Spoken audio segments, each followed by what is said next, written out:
तो नमस्कार दोस्तों, आज मैं बात करने वाला हूँ इस वीडियो में कि झारखंड सहायक आचार्य भर्ती में 60% से जितने भी छात्र कम मार्क्स लाए हैं जेटेट में, उनको मेरिट लिस्ट से बाहर किया गया है। क्या उनको मौका मिलेगा?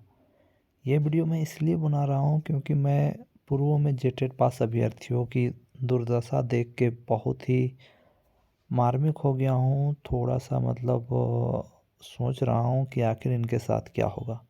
इन्होंने तो सीटेट को बाहर करके अपने अंदर बहुत गुड़ चूड़ा खाया था, बहुत ही खुशी मना रहे थे। लेकिन अब इनका क्या होगा, इस विषय पे बात करेंगे। जितने भी जेटेट पास अभ्यर्थी हैं, इस वीडियो को लास्ट तक जरूर देखें, तब आपको समझ में आएगा। क्योंकि इनको क्या किया गया था कि पहला जो मेरिट लिस्ट था उसमें शामिल किया गया था, फर्स्ट मेरिट लिस्ट में इनका नाम आया था। फिर जब संशोधित मेरिट लिस्ट आया उसमें इनको बाहर कर दिया गया, एक कोर्ट के डिसीजन का हवाला देके। और उसका वीडियो मैंने पहले भी बनाया हुआ है। इसी टॉपिक पे हम लोग आज डिस्कस करने जा रहे हैं। तो देखिए, किनको किनको निकाला गया है जिनका 60% से कम मार्क्स है जेटेट में। सिर्फ यही नहीं दोस्तों, जितने बहुत सारे ऐसे छात्र हैं जिनका जेटेट में 60% मार्क है, उनको भी इस मेरिट लिस्ट से बाहर किया गया। मैं ऐसे कैंडिडेट को जानता हूँ। ठीक है, तो देखिए 60% से कम प्लस ज़्यादा दोनों को निकाला गया है दोस्तों, है ना। और उन्होंने जो नोटिफिकेशन दिया है, नोटिस दिया है जेएसएससी के साइट पे, उसमें उन्होंने कहा है कि 60% से कम मार्क्स लाने वालों को ट्रांसफ़र किया गया है। तो ऐसा बिल्कुल ही नहीं है दोस्तों। 60% से ज़्यादा या 60% मार्क्स लाने वालों को भी इस बहाली प्रक्रिया से हटाया गया है। ठीक है, और देखिए किनको किनको मौका मिल सकता है। पहले मैं बता दूं, ये जो छात्र आंदोलन कर रहे हैं, कभी विधानसभा जा रहे हैं, कभी झारखंड सरकार के पास जा रहे हैं, तो इनका इधर उधर घूमने से अब कोई फ़ायदा नहीं होने वाला है। इनको फ़ायदा सिर्फ़ और सिर्फ हाई कोर्ट से मिलने वाला है या सुप्रीम कोर्ट से ही फ़ायदा मिलने वाला है। क्योंकि दोस्तों झारखंड सरकार किसी का बात नहीं सुनता है, सिर्फ कोर्ट के डिसीजन को ही मानता है। इसलिए प्रायोरिटी इन लोगों को कोर्ट को देना चाहिए और कोर्ट में समय बिताना चाहिए। हालांकि अब इन लोगों का हालत सीटेट कैंडिडेट के जैसा ही हो गया है दोस्तों। तो किनको मौका मिलेगा, इस बात को आप समझ लीजिए। जिन छात्रों का 60% से कम मार्क्स है, उनको भी मौका मिलेगा कोर्ट के थ्रू, लेकिन उनको कोर्ट में लड़ाई लड़ना पड़ेगा।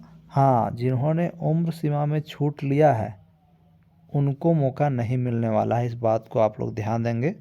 एज का जो कट ऑफ जारी किया गया था, अगर आपने 5 साल का छूट या 6 साल का छूट आपने ले लिया है तो आपको मौका नहीं मिलने वाला है। ये आप लोग लिख के रख लीजिए। ठीक है, आपका जो उम्र का सीमा रखा गया था, उस उम्र सीमा के अंतर्गत आप आते हैं तो आपको चाहे जेटेट में 60% से कम मार्क्स है तो भी आपको मौका मिलने वाला है। मैं आपको बताना चाहूँगा, जेएसएससी और जो शिक्षा विभाग है, उन्होंने जो कोर्ट का ऑर्डर है उसको सही ढंग से पढ़ा नहीं है। आप लोग उसको पढ़ के खुद से जाके देख सकते हो। उसमें साफ साफ लिखा है कि कैंडिडेट यदि 60% से कम मार्क्स यदि टेट परीक्षा में लाता है तो भी अनरिजर्व कैटेगरी में जा सकता है, बशर्ते उनको उम्र सीमा में छूट या कोई अन्य छूट नहीं लेना होगा। तो ऐसे बहुत सारे छात्र हैं जिनको मेरिट लिस्ट से बाहर किया गया है, तो उनको मौका मिलने वाला है। तो इनको फोकस करना चाहिए कि हाई कोर्ट में जल्द से जल्द हियरिंग करवाए और हाई कोर्ट से ये डिसीजन ले या सुप्रीम कोर्ट से डिसीजन ले। क्योंकि मैंने देखा है बहुत सारे छात्र हाई कोर्ट भी गए हैं, बहुत सारे सुप्रीम कोर्ट गए हैं। तो हाई कोर्ट में जल्द से जल्द यहाँ फैसला करवाएं और उस चीज़ को दिखाएं। कोर्ट का ऑर्डर मैंने पहले भी अपलोड किया, उसमें स्पष्ट लिखा है कि 60% से बिलो जो भी छात्र टेट में लाए हैं उनको भी अनरिजर्व कैटेगरी में गिना जा सकता है, बशर्ते वो उम्र सीमा में छूट नहीं लिए हुए हों या कोई अन्य छूट का भागीदारी नहीं करते हों। तो बस मैं यही कहूँगा, जितने भी 2016 टेट पास अभ्यर्थी जो दर दर भटक रहे हैं, same to same CTET candidate जैसा अब इनका हाल हुआ है। तो मैं उनसे यही कहना चाहूँगा, यदि मौका चाहते हो तो कोर्ट से जाओ, कोर्ट से लड़ाई लड़ो। नहीं तो आपका परिमल तो अपना नियुक्ति लेके चला गया और आप लोग दर दर भटक रहे हो, तो आप लोग कोर्ट जाओ।